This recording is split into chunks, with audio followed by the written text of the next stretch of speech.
A couple weeks ago, my oldest brother came, and this week my next to youngest brother came. They were typical older brothers, so I figured they got an ass whooping coming. All right, let's hear it for Joe James.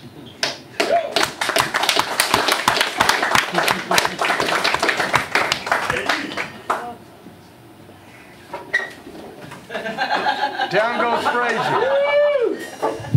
I'm off to a good start. That was my Chevy Chase impression right there. So I'm walking down here tonight, on my way down to the show, and I see the nastiest, filthiest crack whore I have ever seen. She's standing in front of a liquor store, and she's scratching her crotch with a vengeance. I mean, she was scratching that thing like she was digging for gold in there. It was like Jimmy Hoffa was buried in her pubes, and she was trying to dig them out. She was all like...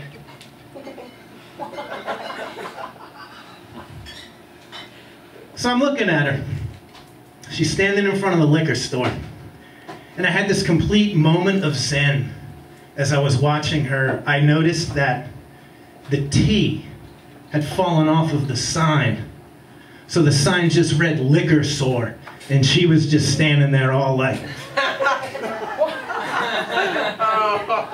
I'm serious, you can't make this stuff up. It just happened to me on the way down here. Actually, I lied. I just made that up. So you can make this stuff up. You just have to be as disturbed as I am. Cut me some slack, okay? I want to explain why I'm so messed up in the head, why I have moments of zen with imaginary crack hookers that don't exist. I grew up in New Jersey. I had a series of rough childhood experiences that shaped me, that made me the person that I am. I'm going to share one of them with you guys. Basically, I can't afford therapy, so you guys are it.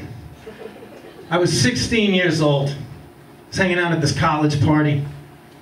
My brother went to school in Jersey City. My older brother, I'm visiting him. And it's kind of like a rough place. It's kind of like an Oakland, kind of like a Richmond kind of a vibe. So I'm hanging out, I'm hitting on this girl. And I guess the best way to describe her would be she was half Snooki and half JWoww. Would be the best way to describe her. So we're hitting it off pretty good. I'm really just bringing my A game, I'm pulling out all the stops. I managed to maneuver her back into my brother's bedroom. We start making out. I'm kissing her neck, I'm blowing on her ear. I'm all like, ooh baby, baby, ooh baby, baby, baby, baby. That's what I do when I'm trying to seduce a girl. I say the phrase baby, baby 3 times. Ooh baby, baby, baby, baby, baby, baby. So things are moving along. I'm going in for the strike zone. I got my eyes on the prize. I pop the button to her jeans open. I start sliding her zipper down. And this is what my life has been like. This is why I'm the way I am. She grabs my hand and this is what she says to me. She goes, "You ain't gonna screw me or nothing." I was like, Jesus, not after that. What am I gonna find, a penis down here? Well, who knows though? Maybe she had a liquor store of her own that she was hiding. So you guys are gonna have to bear with me, I'm a little disturbed. So you know they make some jokes about gun violence? Is it that kind of crowd? Woo! You down with that? All right, all right. Let me just explain something here before I go any further. I'm going acoustic here, sitting down. You know, gun violence is a touchy subject. A lot of people get really offended. You know, the nation's heart is still bleeding from some fresh wounds we had, and I did this bit I'm about to do with the Blue Room, and some people got really offended. You know, a lot of people were yelling out too soon. One girl even stood up and shouted, "Throw rotten fruit at him!" you know, people got pretty offended, and you know, I'm about to make fun of some tragedy here, but what you need to understand is that comedy itself is a form of tragedy.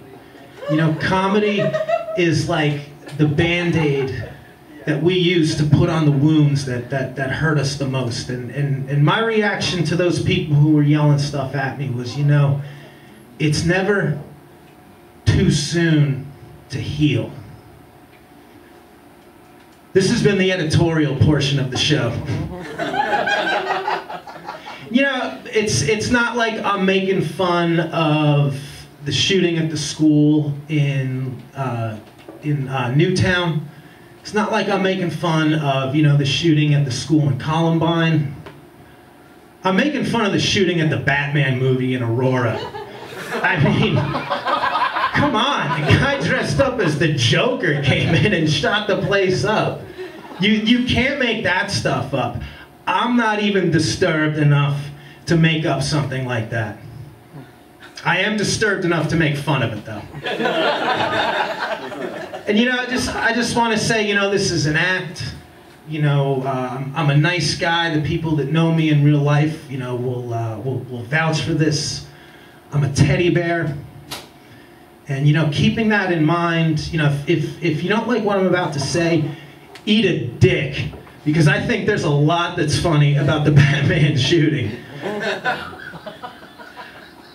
I was watching the coverage on CNN about it, and they were, you know, they're chronicling the victims, you know, one at a time, and they showed one of the kids was he was like your average Chico kid, you know, he looked like any other kid you'd see, you know, hanging out in Bidwell Park, throwing a frisbee. You know, he had a tie-dye ponytail, long hair. Everybody was talking about how much he loved life.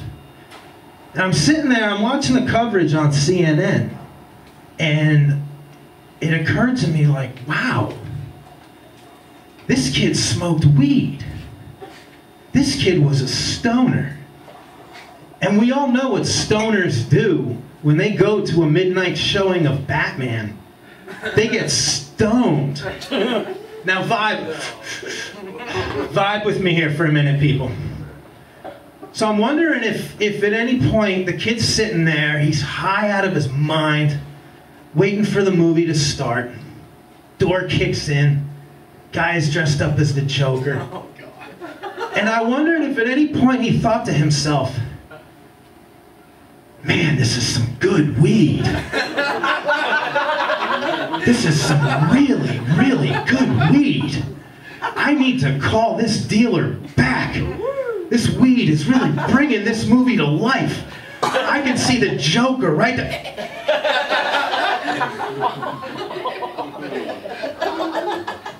I did this bit 3 days after the actual shooting. I think we've all had time to heal since then. But I also wonder, you know, if his final thoughts on this planet, if the last thing that he thought before he transcended this physical plane into the spiritual universe, I wonder if his final thoughts were, when he realized he was about to die, he was like, oh man, this is a buzzkill.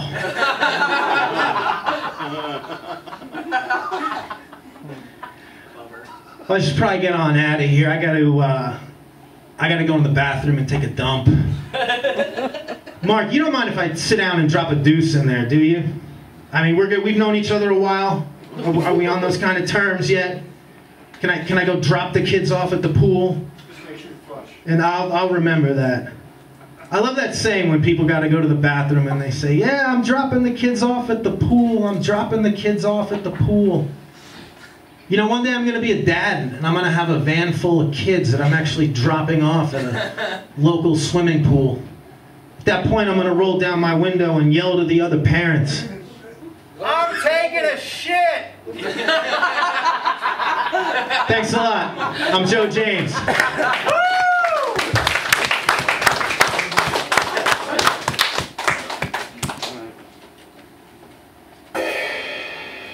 Thank you. Oh. Joe James. And that means say James Joe. He's going to drop a deuce.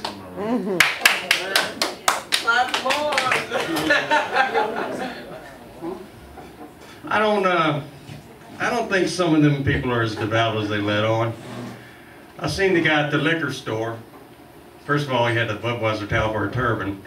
And he was praying, but he wasn't facing Mecca, he was facing Sierra Nevada. And he was chanting Allahu Akbar alcohol. I don't think they're as devout as they let on. Where's my list? Behind you. Oh, yeah.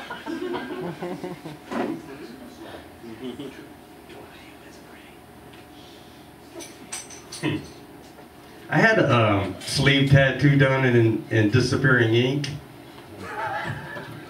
And the guy, I said, you screwed up. And he goes, well, wait a few minutes and it'll be half price, the cover-up. All right, I called him an intelligent comic, but he got all pissed off. So he's a dumbass comic. And he probably, if you're an intelligent comic, people will throw big words at you, and he won't know what the hell they mean, and so he can dish them out, but he can't take them. Let's hear it for Will Craig, the dumbass comic.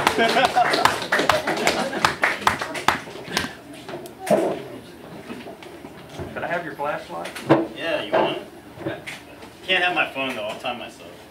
All kinds of freaky shit in there. Nice. Bang Bros. Huh? An intelligent comic can time themselves, right?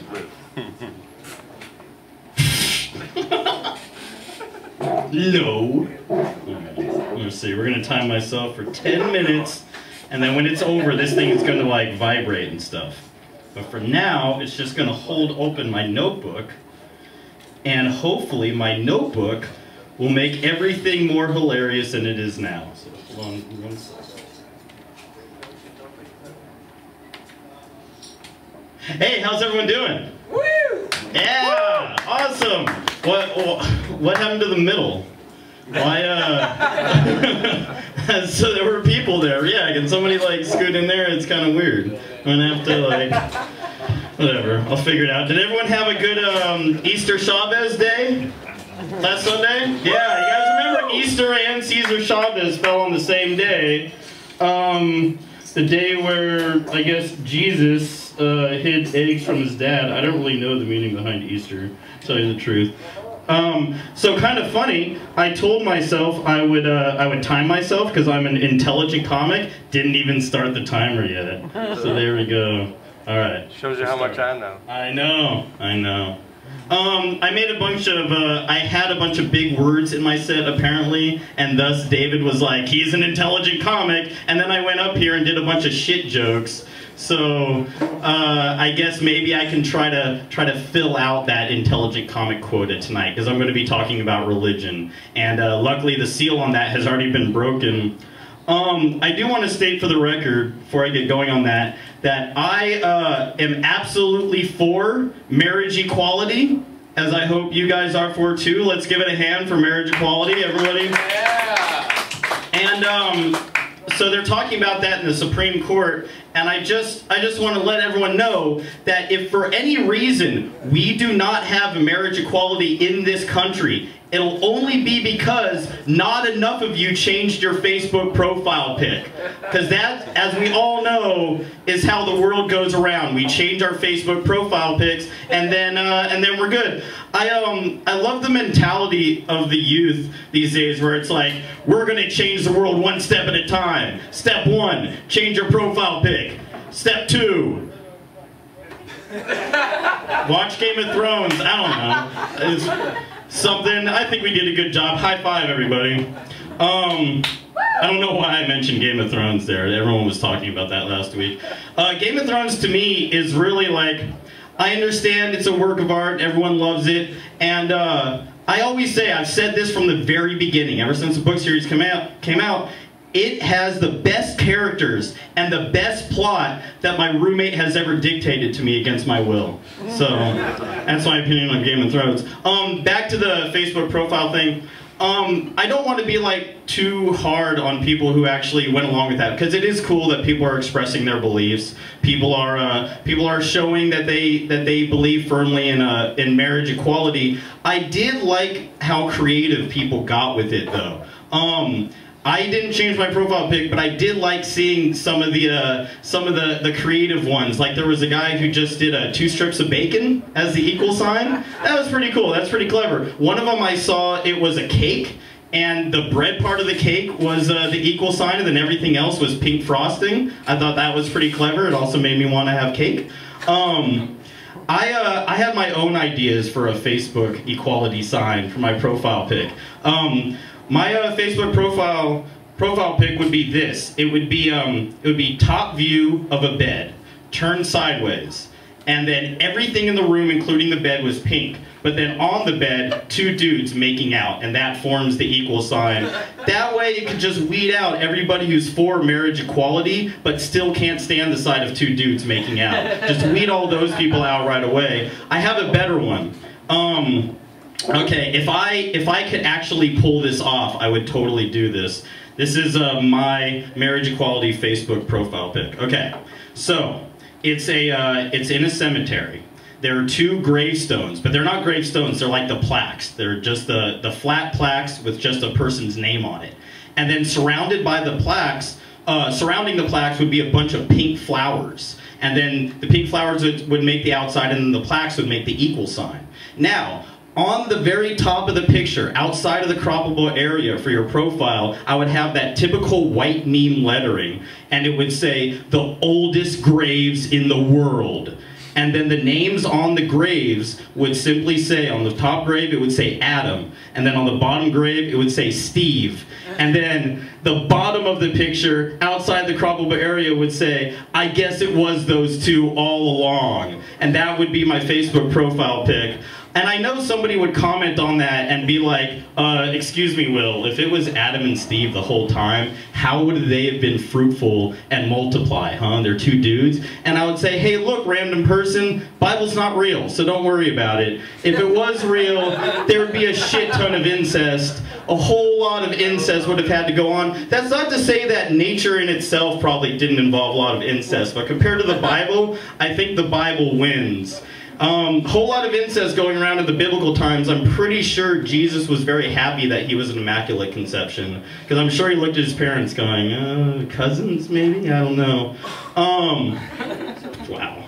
I like to imagine that like Jesus acted like a whiny privileged kid, because he knew who his dad was, and he was always very difficult to deal with. I sometimes like to imagine that like his dad was like an overbearing father, and that whenever his dad was would unleash his fury on Jesus, he would go to his not real dad, Joseph, and be like, hey, come on, he says it's cool, what do you say about that? And then God would be like, hey, Joseph, he is not driving till he's 18, and then Joseph would be like, no, I'm just going to hand him the keys. He'd be like, no, he is not driving till he's 18. I don't know where this joke is going. I'm sorry, that's a really stupid joke.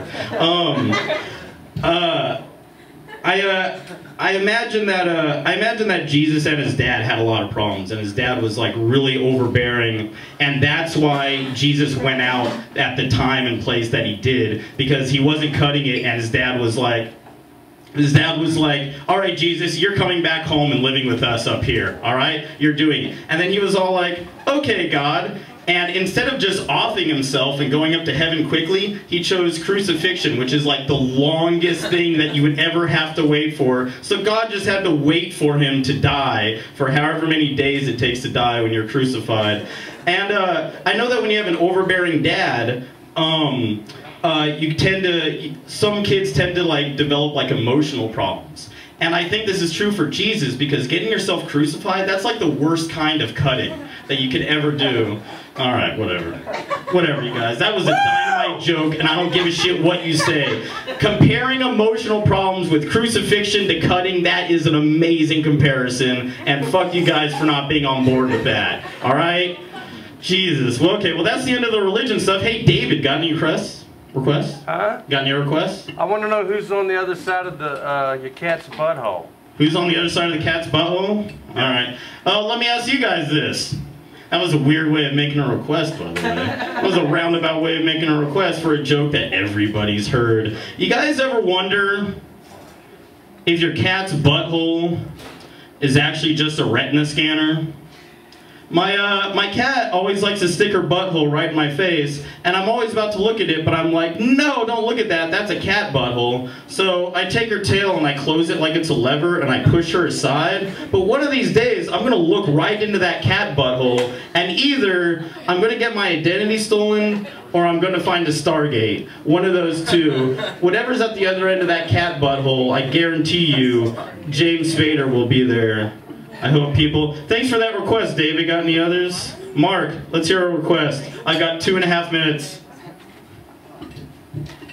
What do you get when you cross a crackhead and a tweaker?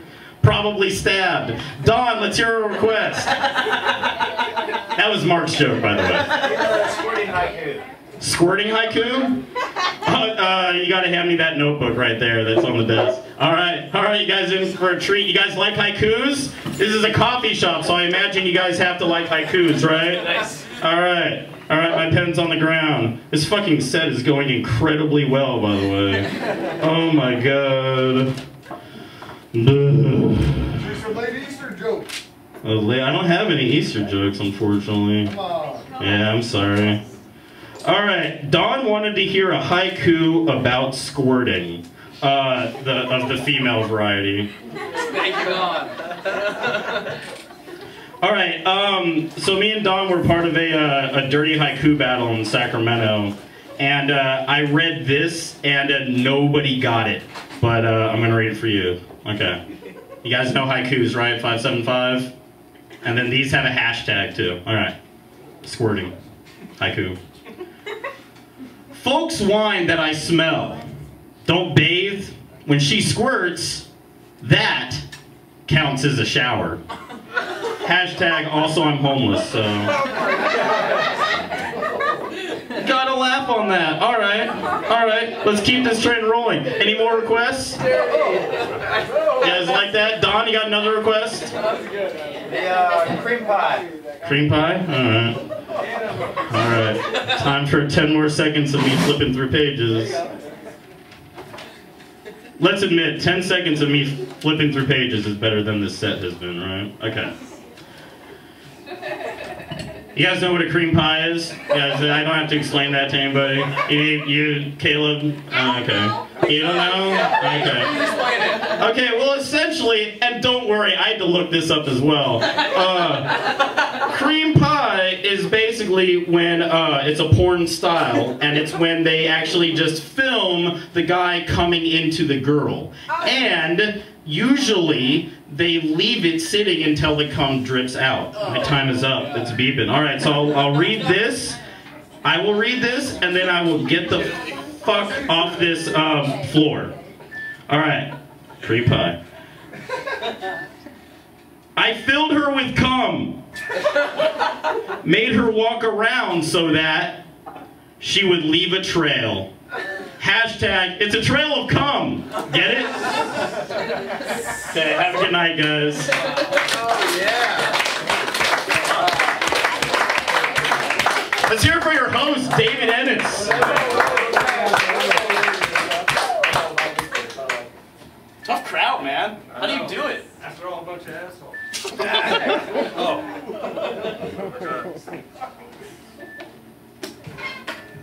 Oh wait, I didn't interrupt.